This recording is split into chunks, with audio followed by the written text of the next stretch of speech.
House number 16 is the Jim and Helen Syler home. It is located at 517 Rusk, Block 18, Lots 7 and 8. It has almost 3,000 square feet living area. Jim was born in house number 17, which was his father's home. Jim graduated from Baylor College of Pharmacy in 1927. In 1932, he married his high school sweetheart, Helen Stewart, from Kirbyville, Texas. In 1936, Jim went into partnership with his father at the Syler drugstore, which was located on the Courthouse Square. It is now the Agape Christian Academy. Jim and Helen rented house number 4, the Passmore House, while this house was being built. The Syler's daughter, Sue Rathburn, lives in this house. Listen as she tells more about her home. The house you see here is the present home of where I moved when I was about a little over either 3 or 4 years old. My mother and father, Helen and Jim Syler, purchased the land for this home from Mr. Ernest Powell, who lived in the home directly behind us. Originally, the home did not include the addition that you can see on the north side. That was added around 1950 to add 2 more bedrooms and a bath for my brother Jim and me.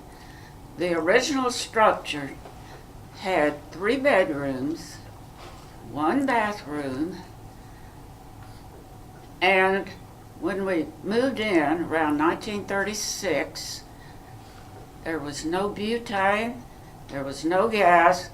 We only had wood for cooking and for heating. So in the kitchen, there was a wood stove. We used the fireplace in the living room. And in the middle bedroom, we had a wood heater. The original home was what would be called today a craftsman style. It is still reflected in the gables. There were brick pillars in the front with tiered wooden columns. My mother later thought this was outdated, so she had those replaced with the columns that you see now. Now that I see that craftsman style is so fashionable, I wish that we still had the original pillars there, but that's the way it is.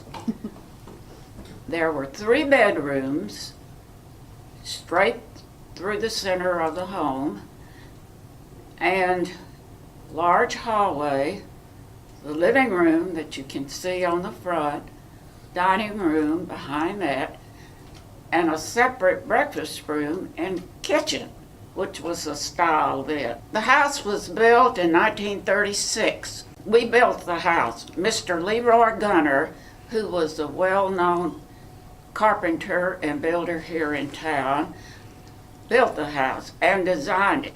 The fireplace, as I said, was really important to heating the living room. For cooling in the summer, we later installed an attic fan that you would have to leave the windows up, and Mother was a cleaning fanatic, and she didn't like the attic fan because it brought in dust.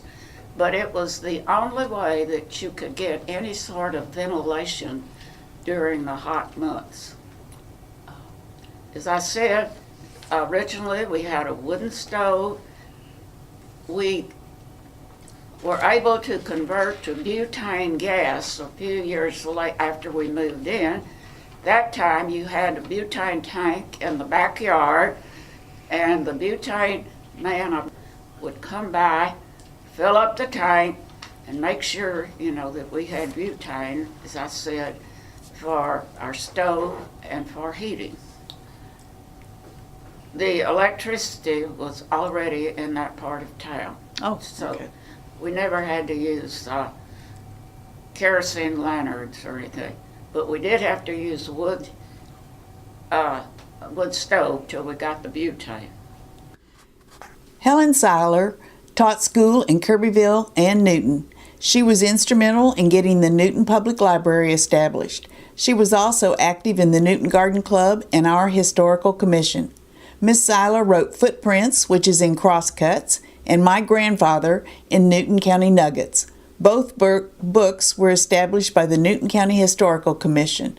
Another side note is that Jim Syler served 2 terms as mayor of Newton. During his tenure, which began in 1940, the city's sewer, water, and gas systems were completed.